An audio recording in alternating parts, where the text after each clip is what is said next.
Welcome to Let's Chat. I'm Pastor Shelley. I'm excited, as probably most of you are, because we are getting closer to the celebration of the birth of Jesus Christ. We have been, many of us, leading up to this time, reflecting on the story about the birth of Jesus. It was so interesting to me that after all of these years of studying and looking at the story about Jesus's birth, that something really hit me this past week as I was preparing to preach at church on Sunday, something that I hadn't really noticed before, and it really impacted me deeply. So I want to talk a little bit about the wise men. We talk about the story, the Christmas story, and we all have a certain view in our heads. We all think of the nativity scene, and we can almost picture it, just like we have seen it on postcards, on Christmas cards. It is a very peaceful scene, but yet how authentic is it? How actual, factual is it? Now, what I want to share isn't actually about the facts, even though we're going to talk about them a little bit. It's about the story behind those who did show up. That's the part that I've really missed in the many years that I've looked at this. That's the one great thing about the Word of God. It is a living Word. We will never get stale in it. We will never know it all. We will never understand it all. Some things the Lord reveals to us as we go on our journey. But I really believe that this is for the here and now, that God is speaking to us as Christians, as those who are born again, about how we are to go forth on the earth when it comes to people and the inclusion of people, including people in our faith and our Christianity. You know, we say that we, really come on, all are welcome here, but do we really mean that? And what does that look like? To me, there's a lot of battles over what this looks like. So let's talk a little bit about the wise men. We know that the birth of Christ, the story of his birth, we find in Matthew and Luke. Mark and John make no mention of it. So we look at those two gospels. We look at them side by side. We know that Luke talks about the shepherds. We know that Matthew talks about the wise men. Compare the two, mesh the two, and it is more the wise men that intrigue me because of the many different facets of the story and the history, and how, as always, the word is for the here and now. So when the wise man came, there are so many different parts of it. For example, when we think about that, I'm the same way, coming up as a child, and I close my eyes and I can see the nativity scene, go by churches, it's always there. There are always three wise men. There's Mary, Joseph, baby Jesus, shepherds, animals, and three wise men. Some of the scenes have an angel that's hovering above the set, also above the little, whatever that scenery is, that little house, that little shack, that shed, that part of the barn. That's what the typical scene looks like. But where does it really say that there were three wise men? And who were these wise men? We know them by the name of the Magi, M-A-G-I, the Magi, which means wise men. The Bible speaks of them in this way. Who were they and where did they come from? Well, we know they came from the East. That's very important in the story that God is sharing with us about the birth of Christ. So they came from the East. They were wise men. They were Magi. We can look at history and know exactly what this means. They were highly intelligent men who had a deep understanding of astronomy. I always tell people not astrology, but astronomy. That has to do with the actual creation of things, not zodiac signs, but constellations, yes. Star arrangement, planet arrangement. They could look into the sky. They could see so many different things. They understood what it meant when certain stars were bright and certain stars weren't as bright. They knew when certain planets aligned. They had just a wealth of information to share with the people. They were very learned in so many things. They were also known to be advisors to the king. Some people refer to them as kings. You know, we three kings of Orient traveled from afar, but they weren't actual kings. They were advisors to the kings or to a king. And the reason they were advisors is because of their intelligence, their knowledge of so many things, including the skies. Because we know that in biblical times, what the sky had to say said a lot.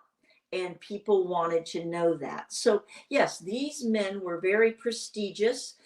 They were just high positions of authority and respect that people gave them. You know, they were, I would say, the creme de la creme. They were the cream of the crop. They were people that was at the higher echelon of status and position. That was who the wise men were. So we understand, when we understand kind of what their jobs were, their duties were, their giftings were, we can see how they came into the story of Jesus, because they were all about the sky and looking into the sky and looking for signs in the sky. They love to see when things happen that maybe they've never seen before. And that was really their biggest desire, was to understand the skies. Now, when we say they came from the east, this is where I get kind of excited. When we say that they came from the east, we automatically assume, or maybe we were taught, that they came from the Orient. Well, when I think of the Orient, I think of Asia, and you know, all of the people groups that are associated with Asia. And if you really dig deep, that is not as accurate as us looking at the people groups from Persia, from Babylon, and knowing that they're more Middle Eastern, of Middle Eastern descent. When we look at the gifts that the wise men brought, the gifts that they brought were notorious for the region of Africa, with Arabia being close by Africa.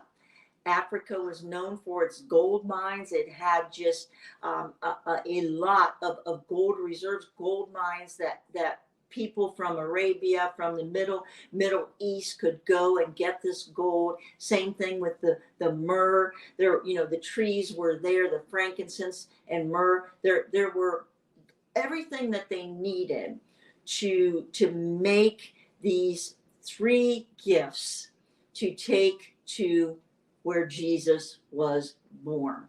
When we look at the gifts themselves and where they were known to be processed, where they were known to be used or sold, and each country that had frankincense, myrrh, and gold as their top resources, then we can hone it down, we can focus down to more of Arabia, right? So if we think Persia, that kind of makes sense, right? So Babylon, Chaldeans, Persia, all of that is pretty well clumped together. But then you have Arabia, that's a little bit separate from that.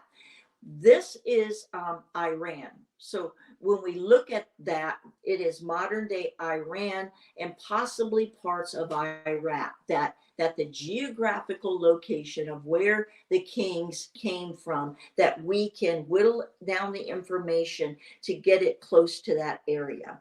So whether you are a firm believer or your research has taken you to Babylon or Persia, or Arabia, it's not like they're like lots and lots of miles apart. It's the Middle East. That's a more accurate description than the Orient as we know it, because that would be Asia. But when you're thinking about the land and the peoples, think about the Iranians and the Iraqis.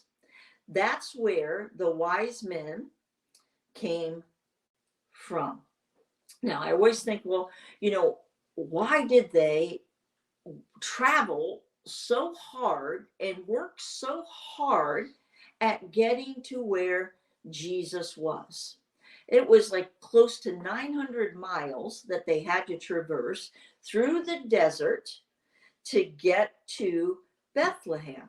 What was so important to them that they wanted to get there? How did they know when to look to the skies to look for his star? How did they know it was going to be different from any other star or anything that had happened in the sky, any kind of event that had happened in the sky? How did they know that it was going to be something special? Well, when we think about the Israelites, we know that they were in captivity, that they were in bondage, right, to the Babylonians, to the Persians who defeated the Babylonians. We know that the stories that Daniel told started there, and then they would venture outside to reach more people outside of Babylon and Persia. And the stories that Daniel told, the prophecies that Daniel told and Daniel shared, really perked their interest, really piqued their interest, because it was, to them, it was so interesting. And for this particular group of men, it was about a star. Daniel also, in Daniel 9, gave a timeline of when Messiah Jesus would be born. And down through the generations, as the story of Daniel for the Jewish people, the prophecies of Daniel, were also received and studied by people other than the Jews, or those who were non-Jews. Think about that. The impact that Daniel had in sharing his prophecies as God had spoken them to him, as powerful as the words of God are, so powerful indeed that it could reach people who were pagans. The wise men were pagans. They worshiped false gods. They were not Christians as we think of Christians, or Jewish people who see that there is one true God. They had many gods, and they had false gods, and they had pagan routines and rituals. And to be honest, a lot of those rituals weren't too classy. They were rather on the risque side. So they weren't the best morally accepted people around. They were kind of a mess. And the one God of Abraham, Isaac, and Jacob, the living God of Israel, creator God, was not their God. They were intrigued by some of the stories told about him. They were intrigued by this notion of him, but he was not their God. They did not worship him exclusively. They did not. So once again, when I'm thinking about the wise men and really studying the wise men, I've always been intrigued by the notion that sometimes the stories that we've been told aren't accurate. I'm not saying that there's anything wrong with thinking there were three wise men. That doesn't change the trajectory of the story as a whole. It's just I like to know the story behind the story behind the story. Scripture has so many layers to it. It is just so much fun and exciting to read and to study. There could have been typically there are 12, a group of 12 wise men that travel together. That's kind of like we call it a tribe, or that would be one unit of wise men. Normally there are 12 of them. When we think about Christmas and we think about just what tradition, we think about the three wise men, so much so that some people have actually given them names. And that's a part of, maybe you could say, a fable. It's just something that we've thought of, that we can put a name to them. We can put different locations for the three of them, so that there would be three different countries or regions represented. But if you study history and you study how the wise men operated, what their norm was, it was to travel in groups. So it could have been less than 12. It could have been more than 12. But chances that it was just three are very narrow. So there was probably quite a delegation that traveled the 900 miles from the Middle East to pay homage to this Hebrew king being born in a stable, in a manger. To me, that really just opens my eyes. And what put them onto this was Daniel and the prophecies of Daniel. Very smart men. So down through the years, they could gauge approximately the time when Jesus would be born. When Daniel said, "This shall be a sign to you," they took note. They took note of the writings of the Hebrew people, more so than some of the Hebrew people did, because God never wants us to be surprised with the things of God. He tries to help us as much as possible to be ready, to be looking for what is to come. And he does that very well, so much so that it seems that people who did not recognize him as their God, their one and only God, were looking for him more intensely than those who were his, those who recognized him as their one and only God. Here they are. We're going. We are going to find this child. And we know, because of prophecy, that a star will lead us there. So they're looking, they're waiting, they're watching. They know the time is near. They know that it will be a star. What that star will look like, they do not know. What that star will reveal to them, they do not know. But they're looking and watching, and all of a sudden a star appears. It is his star. It is different than any other star they have ever seen. It may not have looked like a star that we would see. Some people say they believe it was the North Star shining very bright, but that is not the case at all. It could have been a supernova, it could have been a comet. There's a lot of different things it could have been. But one thing we know, that to these wise men who knew about the skies, it was very unusual. It was something they had never seen. It was so supernatural in nature that they had to follow it. Didn't matter how far, didn't matter where it ended, they had to follow it. So what that star might have looked like, we can only imagine.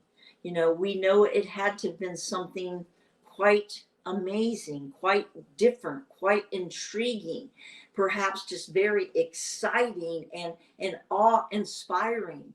So it was that star that they saw and that they began to follow. So they were in the east, and they followed it west, and there they were. So some of the things we've established about the wise men before we get to where this story has taken me in during this Christmas season. Like I said, it's just something I've never thought about the way that I'm thinking about it now. But it all comes down to these wise men and who these wise men were. So I really don't think we can argue too much about the fact that they were of Middle Eastern descent, that they were into astrology. They were very, wise, learned, educated people of high position, of high respect, the top of the chain, top of the food chain, the creme de la creme. They were very, very, really honored and respected human beings. We know that. We know that all the kings would have looked at them and really known their worth and their potential. They would have been very valuable to a king, and they would make up part of the advisory board for the king. And that's where they were. We know also about the gifts that were brought. And I think for the most part, that's why people think that there were 3 wise men, because there was gold, frankincense, and myrrh. We have no idea how much was brought to Jesus to lay before him. We don't know, if it was a huge amount, if it was, we know it was significant. We believe it was significant because we know that it helped to fund their travels, Mary, Joseph, and Jesus, the travels when they had to leave Jerusalem and go to Egypt, when God told Joseph in a dream that you need to get up and go. It funded them. It took care of them during that time when they had to go into hiding, and Joseph couldn't get out there and work. I really believe that helped with that, because where else were they going to get the resources they needed to save the family, and more importantly, to save Messiah Jesus from slaughter? That made it possible. Maybe if there were, quite a delegation of wise men, they could have brought more gold, frankincense, and myrrh than 3 could have carried. It is most likely that since they were from the Middle East and the area of Arabia, that they didn't travel via camel. That's another thing we always see. We see these 3 kings, of Orient, and we see them on camels going through the desert. But actually, they more than likely were riding on horses, Arabian horses, to get to their destination a little more quickly. So, do these things really matter? It doesn't change the story until we dig down a little bit more. But I know you're like me, and you're like, wow, this is just so interesting. This is something very, very good to know. It changes kind of the way that we view things, and God does everything for a reason. So exactly what is he trying to show us? We have all of these images. We know, okay, gold, frankincense, and myrrh. We aren't exactly sure why those 3 gifts were chosen, other than we have a couple of different ideas. The fact that when someone would go, the wise men in particular would go to meet a king or to advise a king, they would take, once again, the 3 best resources that their region had, that their region, the way that they made their income. So they would take the top 3 resources that they had in their area, and they would take all 3 of them to the king that they were going to advise. They were gifts becoming of a king. So that's why I was thinking, okay, where was the gold, the top resource? Where was frankincense and myrrh? And that's when we get an idea of the area where they were. So that's why we think that the gold, frankincense, and myrrh were brought. Another reason is if these wise men were following prophecy and they were following the different books that had been written about Jewish history and the temple, they would know that gold was very significant, right? Because the walls of the most holy place in the temple were overlain with gold. We also know that the altar was overlaid with gold. And so them possibly knowing and being educated in that area, frankincense, of course, was part of ceremonial worship. When you think about the burning of the incense, the frankincense, so that was what was burned in the temple. And the myrrh is what made up the anointing oil that was used in the temple and the ceremonial anointing of the temple. That makes so much sense as to why those three items. So now we have the background of the wise men. And, here's where I want to say, and I'm sure that you've read Matthew chapter 2, and, you've read about the story of the wise men, and hopefully maybe you've seen some parts of this people group that you haven't seen before. Who were these wise men? They didn't just come from the east. They didn't just, come from afar riding camels to bring gold, frankincense, and myrrh, but they were advisors to King Herod. Let's bring it down to the story of Jesus. These wise men that came were advisors to King Herod. That's why they went to him first, looking for King Jesus, Messiah Jesus. They had brought him gifts. We know that Herod was oblivious to what was going on. When they asked where this Jesus was, this Messiah was, he was taken aback, because here we have these men 900-ish miles away that were more in tune to the Jewish history and story, of course, that this king, this evil Roman king, but they knew more than he did. So he decided, to play this game to try to get the information that they did know out of them. And they very quickly realized that, King Herod was up to no good.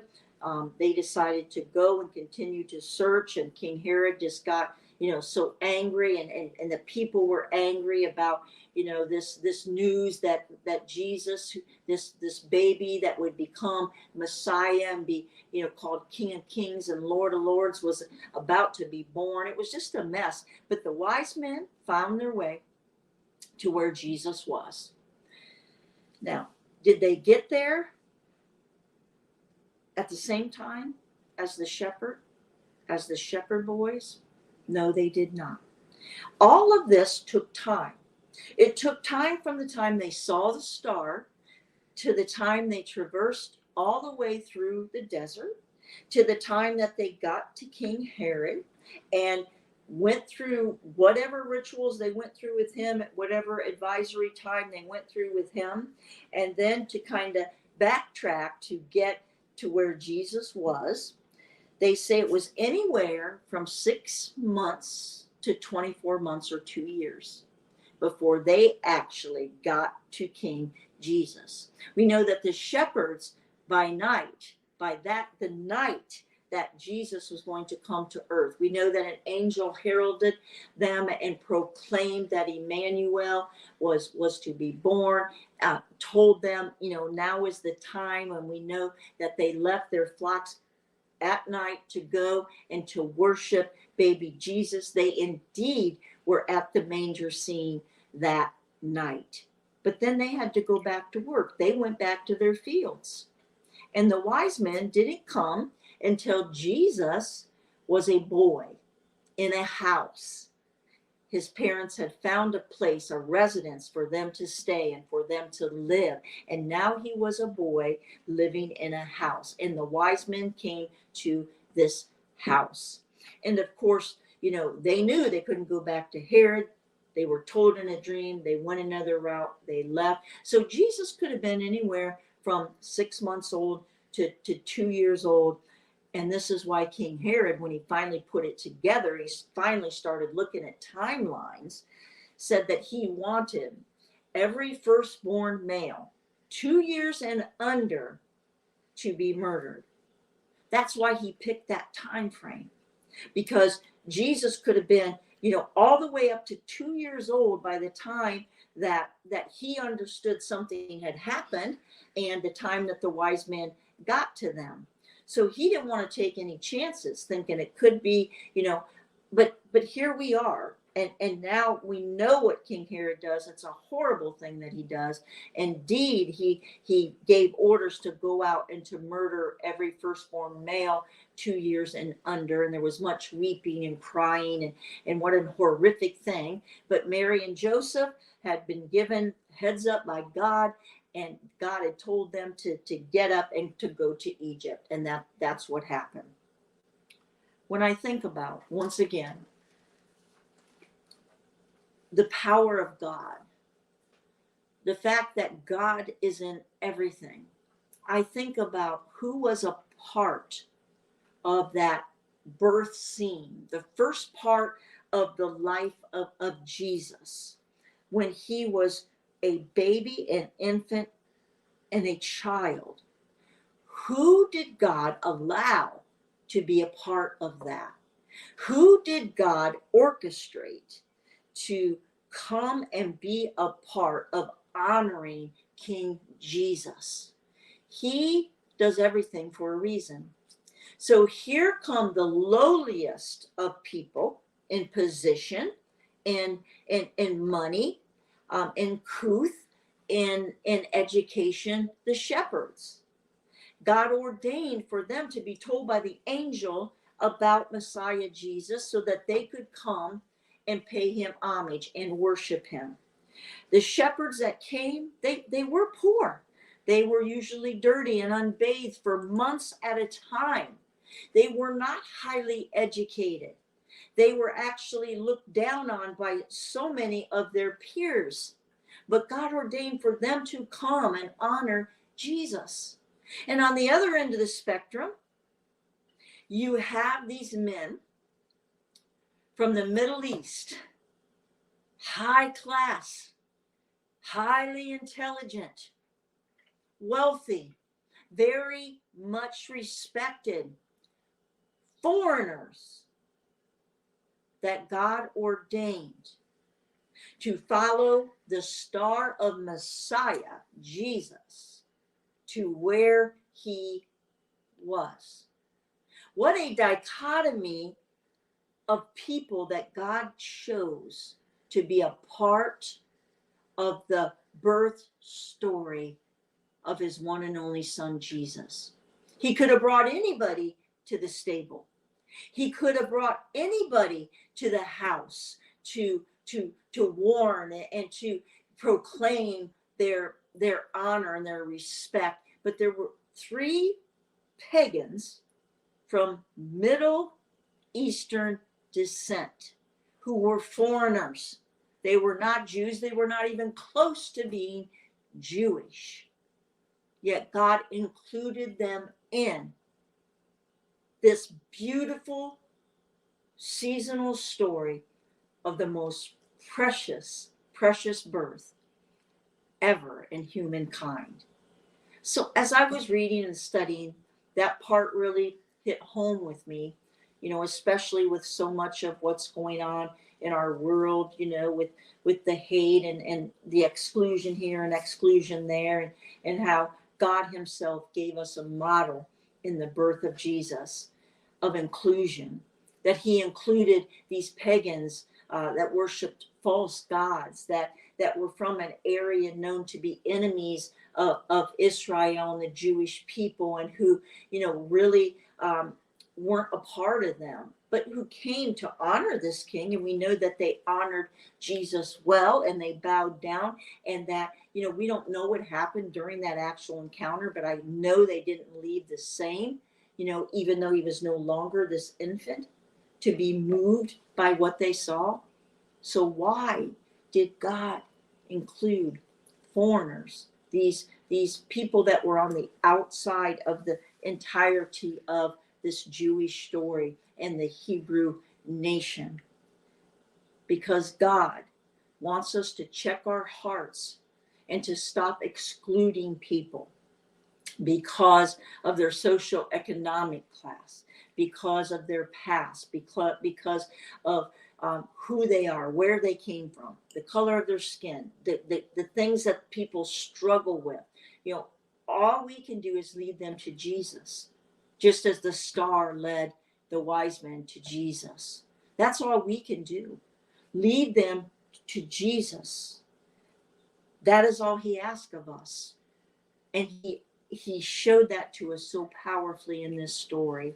So as I close, I know I've gone a little bit over for this podcast, but it just moved me, so I wanted to share it with you. I want you to think more and more about God's lesson to us on inclusion and why he included the wise men in the story. He didn't have to. He could have included anybody, but to me, it's a strong lesson.